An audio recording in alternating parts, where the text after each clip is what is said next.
not to be confused with the Stanley Cup Final. It's the NBA Finals tonight. Pacers at the Thunder, and the Thunder are 9.5-point favorites. Tim MacMahon, ESPN reporter, and he's the author of The Wonder Boy, Luka Doncic and the Curse of Greatness, but he'll be covering the NBA Finals. Why is it the Stanley Cup Final and the NBA Finals, Tim? Howdy, Dan. I am not qualified for any discussion regarding hockey, so I'm just going to focus purely on basketball. And wait, this is just grammar, Tim. This isn't just. Oh, also not qualified for grammar discussion. As a writer, you're not qualified to talk about grammar? Those are for editors. Okay. Pacers are overwhelming underdogs, historically large underdogs. Why? I mean, the simple reason is because the Thunder are really, really good. The Thunder are a team that won 68 games this regular season with the best point differential in NBA history. Obviously they were challenged by the Nuggets in the second round, but other than that, they've cruised through the playoffs. And I mean, they've had 4 30-plus point wins during the playoffs, something that's never happened in a single postseason run. I don't think it's a disrespect thing toward the Pacers. Obviously, look, the Pacers weren't a team that people expected to see in the finals. Got off to a slow start. They're a 4 seed. They earned their way here. But I look at the odds more as a nod to just how dominant the Thunder have been in any kind of knock against the Pacers. I think a lot of this, though, is brand awareness, that we look at the Pacers. People didn't watch the Pacers. People are just, being introduced to the Pacers. And really the same thing for OKC. Because let's say I put the Knicks in there against OKC. Would it be, would the odds to win a championship be this large of a margin here? Would we factor in the Knicks, that somehow they're the Knicks, they'd have a better chance than the Pacers? I mean, honestly, maybe only because of the way the money works in Vegas, but I don't think the Knicks would have had a better chance to beat the Thunder. I mean, the best team won that series in Indiana versus New York. That Knicks defense, that transition defense that was getting just obliterated by Tyrese Halliburton and Pascal Siakam, was not going to stand up very well against the Thunder. Sloppy as the Knicks were with the ball, that was going to be a pretty big problem against the Thunder. So maybe the odds would have been better in the sense of gambling. Yeah. In the sense of actually having a chance to win the series, I would say absolutely not. Tom Thibodeau was fired because he is a polarizing figure internally. There was a pretty large faction within that front office that wanted to get him fired a while ago and finally got its way. If you're going to fire a coach after a conference finals run, if you're going to fire a coach who has made the playoffs 4 straight years and has had the success that Thibodeau's had for a franchise that's gone a quarter century without sniffing any kind of real success, you better get the next hire right. It's an awfully high bar that you're trying to clear with your next hire here. But, Tibbs got fired because Tibbs tends to wear people out, and he wore out a certain amount of people who were able to get their way. Do you think they know who they're hiring? I don't. I think they certainly have some strong ideas. Whether their targets are going to be attainable remains to be seen. But this is the kind of deal, honestly, where if you're going to fire Tibbs, it would make sense that you know who the next hire is. A boom boom type of thing. I certainly don't get that sense. But of course the Knicks keep you guessing, because why would you possibly consider having a press conference after making this kind of major franchise decision? Just hide in your little ivory tower and don't speak to the unwashed media masses. That's the last thing that you would want to do when you're going to make a decision to fire a coach in the wake of a conference finals run. Yeah, and I'd gotten wind yesterday that I didn't know the acrimony inside, but then I was enlightened yesterday, and it's wild that you have. It's almost like he was winning his way into keeping his job. Would he have been fired if they went to the NBA Finals? Who knows? But, it's funny that Tibbs makes an adjustment during the conference finals to use DeLon Wright, to use Landry Shamet, to kind of extend the rotation. And it works, and then it's used against him because it was like, see, you should have been playing these guys the whole season. See, you're so stubborn. You refused to do what we were trying to get you to do, and it was the right thing all along. So I don't know if he would have been fired if they'd have made the finals. Obviously, we'll never know. I just do know that it's not like this was out of nowhere. There had certainly been people who were trying to get Tibbs out of there for a while now, going back before the season even started. Yeah, and you give him a contract extension last July. It's almost as if now, okay, this may sound crazy, and I was told this yesterday. What if Leon Rose, who was Tibbs' former agent, who's now his boss, wanted to take care of Tibbs, if in fact he got fired, that you get him this contract extension? Because why else would you give him a contract extension if there's already people in the building who do not like him and his style? Yeah, and it is also one of those things where,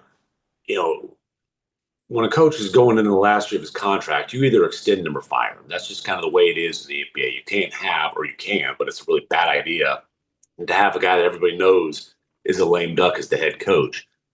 But I see where you're going with that. I don't think it's a terrible conspiracy theory. Listen, I don't know that this was Leon Rose's decision. I know that publicly in the little short statement that they sent out that he accepted the responsibility for the decision. I think this was more a Dolan decision and, people working around Leon Rose. I do know that Leon Rose has held off the angry mob within the Knicks front office before. But again, they can say what they want in a statement. They don't have to have a press conference. They don't have to explain their decision. I just don't understand how that benefits the Knicks whatsoever to just leave people wondering what the hell is going on. Tim MacMahon, ESPN NBA reporter. He'll be there tonight for SportsCenter. Also, the book, The Wonder Boy, Luka Doncic and the Curse of Greatness. The commissioner said yesterday on Fox Sports that he is entertaining the world versus the All-Stars from the United States. I'm wondering, we saw how important the Olympics were to Joker. And you, of course, wrote the book on Luka. Playing for the rest of the world as opposed to playing for your country in the Olympics, I'm curious about the pride you think that the team world would have against the United States.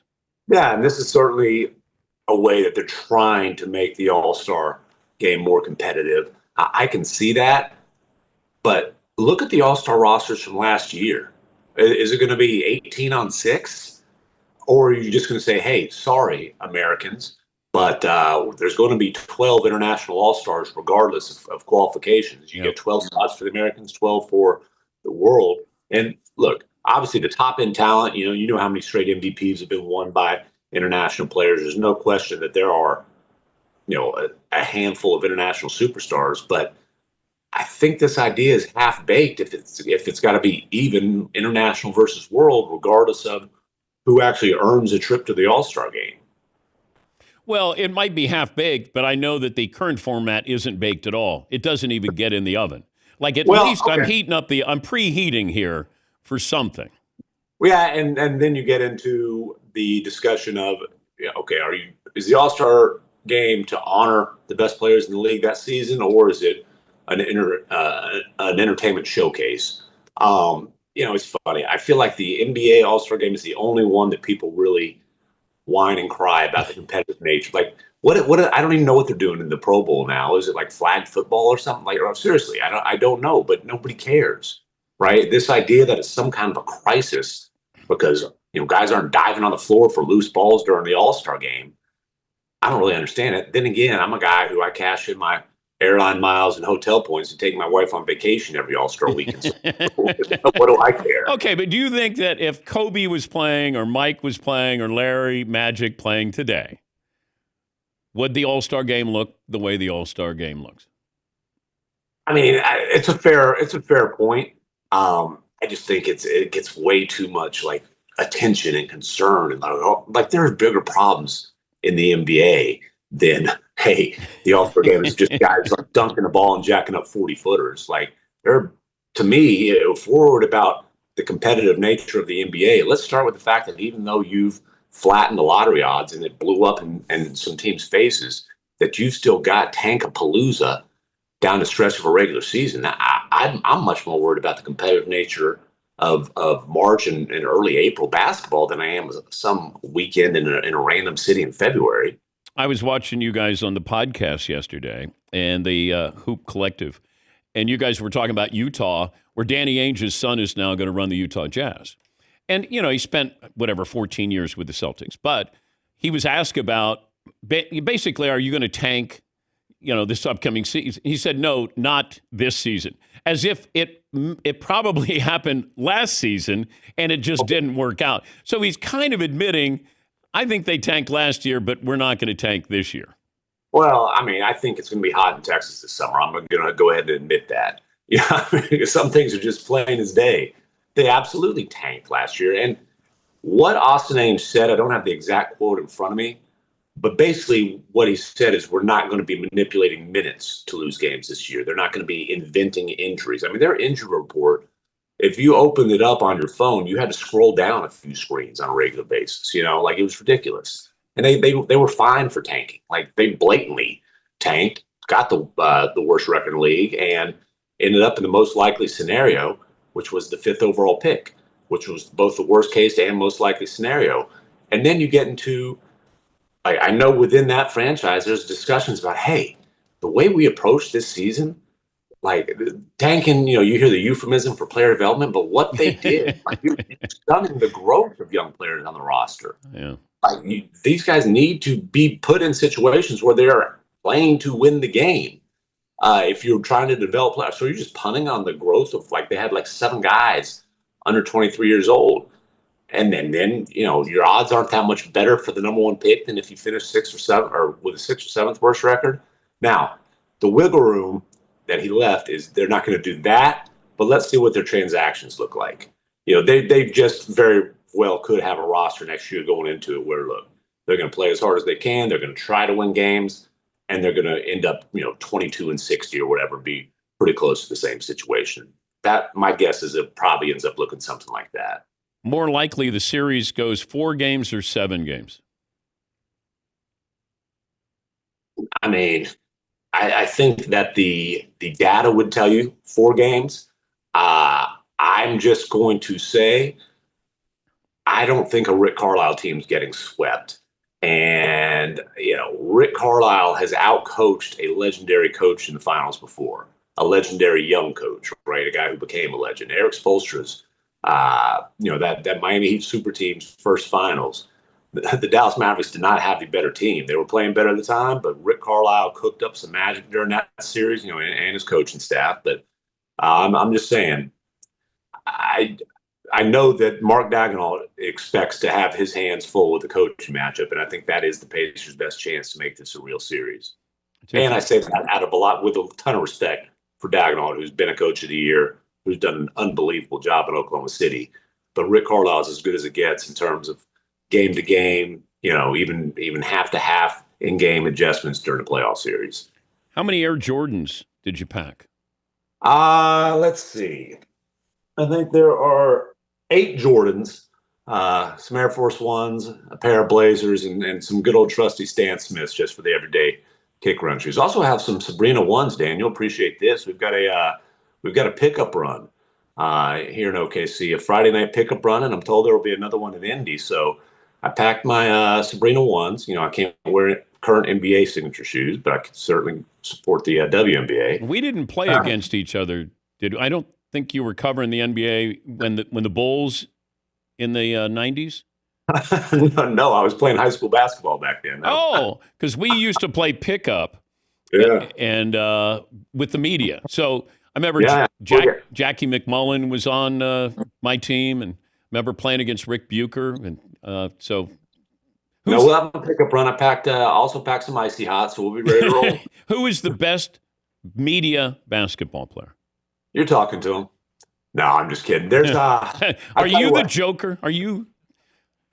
Depending on the day in the competition, I'm somewhere on the Zaza Pachulia the Joker spectrum. It's a wide spectrum.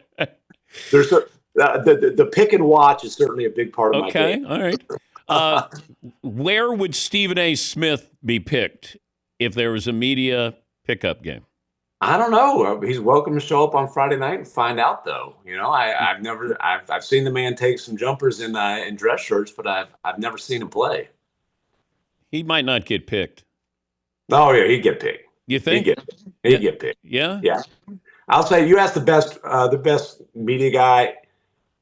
It's Chris Haynes is in that conversation. He played college football. But the thing about Haynes is his version of a pass is a missed jump shot. And I've got a feeling that Stephen A would be similar in that regard. Yeah. And Peter Vessey's too old to play anymore. Now we've got some dudes though. We got, and I'll give a shout out. There's a dude, Daniel Bell, who's a local radio guy here in OKC. About 6'2", 220, a decade and a half younger than me. He's been my matchup during the conference finals. This dude hit like 6 Dirk one-leggers from the mid-range in my face in a row. Listen, I am not like, I've always said the most overrated thing about sports is sportsmanship.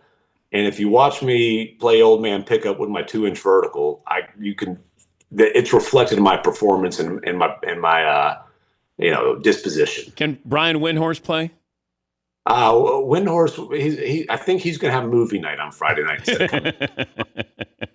Bontemps claims he's going to get out there, but he's one of those guys. When a dude shows up in running shoes for the pickup run, he's got no game. Yeah. Thank you, Tim. Have fun tonight. Appreciate it. That's Tim MacMahon, ESPN NBA reporter, Band McMahon podcast on the Hoop Collective, and the author of The Wonder Boy, Luka Doncic, and the Curse of Greatness.